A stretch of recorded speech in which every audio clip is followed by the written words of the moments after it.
One of the questioners repeats a point from Dr. Turek's opening statement that apparently he or she feels you did not address, Mr. Hitchens, about the irreducible complexity of DNA. And is it possible for such structures to have formed by chance? Well, I have two responses to that. One is, what would she have said before she knew about DNA? What does that have to do with anything? They existed prior to anyone knowing about them. Yes, that's right. Gravity existed before we knew about it, That's Christopher. correct. You need an explanation That's for correct, that. and Christianity thought it could explain everything, and then it found No, not more everything. things. Wait, it's very simple, same as your point about molecules, that I said that these arguments predate Epicurus, Lucretius, and the atomic theory. Christianity used to say it can explain everything. All you need to know is there's an all-powerful, all-loving, all-intervening, all-knowing, omniscient God. Okay, well then wait, wouldn't DNA explain more? Well that only shows that God's even cleverer than we thought. So it's an infinitely expanding tautology. There are some Christians who accept, in fact it was actually a Catholic physicist at the University of Louvain in Belgium who first came up with the idea of what we now call the Big Bang. And most popes, not all, but most popes have accepted it. Some have thought of it as a challenge to Christianity. The Pope Leo, who he went to, I can't remember the scientist's name for a second, maybe someone here can help me. He went to the Pope and said, look, looks like this is how things started. And the Pope said, if you like, I'll make it a dogma that every Catholic has to believe it. He said, that would be slightly missing the point, Your Holiness. Christopher, what does this have to do with the origin of DNA? Well, because it is true to say that religion, as Stephen Jay Gould said, that religion and science belong to non-overlapping magisteria. I think these magisteria are in many ways incompatible and in many ways irreconcilable, but it is no more true to say that the existence of the complexity of DNA shows that God was more ingenious than we thought, than it is to say that it necessarily shows by its self-revealing ingenuity that we don't need the hypothesis of God. Both of these positions would be, in my opinion, somewhat reductionist, though I would have to say that I think the second one is more persuasive and more elegant. Now, Gould is wrong. Will that do? Christians or religious people, religion is trying to find out how the universe began, and so is science. They're not.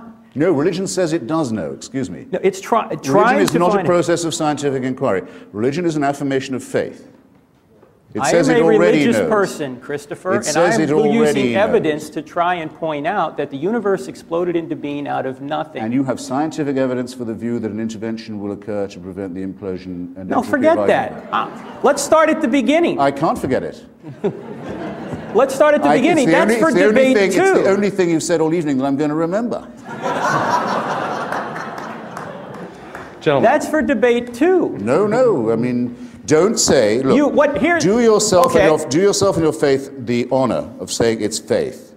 Don't say it's science-based. The argument would be... You won't get away with it. Look, the argument would be, Christopher, is that if the universe exploded into being out of nothing, then miracles are possible because the greatest miracle of all has already occurred.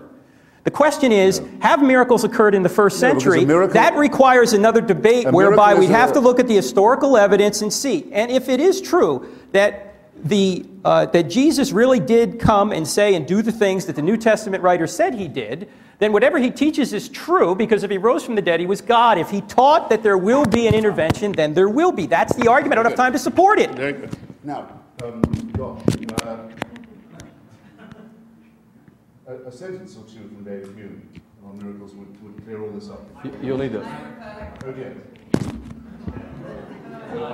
It's fallen off, sorry. That's one up. Right.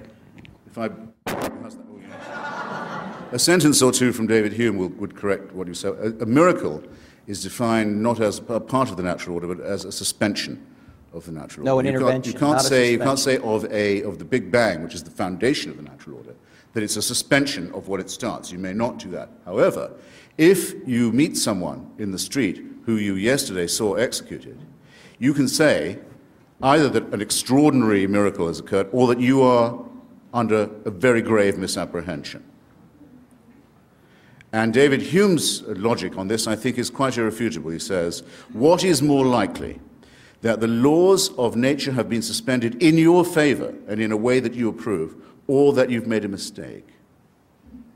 And in each case you must, and especially if you didn't see it yourself and you're hearing it from someone who says that they did. I would go further and say the following. I'll grant you that it would be possible to track the pregnancy of the woman Mary, who's mentioned about 3 times in the Bible, and to show that there was no male intervention in her life at all. But yet she delivered herself of a healthy baby boy. I can say, I don't say that's impossible. Parthenogenesis is not completely unthinkable, but it does not prove that his paternity is divine. And it wouldn't prove that any of his moral teachings were thereby correct. Nor, if I was to see him executed one day and see him walking the streets the next, would that show that his father was God, or his mother was a virgin, or that his teachings were true, especially given the commonplace nature of resurrection at that time and place. After all, Lazarus was raised, never said a word about it. The daughter of Jairus was raised, didn't say a thing about what she'd been through. And the Gospels tell us that at the time of the crucifixion, all the graves in Jerusalem opened, and their occupants wandered around the streets to greet. So that it seems the resurrection was something of a banality at the time. Not all of those people clearly were divinely conceived. So I'll give you all the miracles, and you'll still be left exactly where you are now, holding an empty sack. No, Christopher, you have to look at each miracle in light of the evidence and the context. Hume was wrong because his premise that was wrong was the one that said the evidence for the regular is always greater than that for the rare. It's not. From Hume's own worldview, if Hume was here today, he wouldn't even believe in the Big Bang because it only happened once. It's not a regular event, it happened once. He wouldn't believe in the spontaneous generation of life, which is what a materialist must believe because it only happened once. He wouldn't believe in his own birth because it only happened once. In fact, he wouldn't be able to believe in the whole history of our solar system because it only happened once. You don't need regular events to know whether or not something happened. Singular events happen all the time. This debate will never happen again, yet you're here to witness it. I mean, I'm just going to repose my trust in the audience here. There's an obvious difference between a singularity and a miracle. And I mean, I think it would be embarrassing to try and explain it. It would be patronizing to try.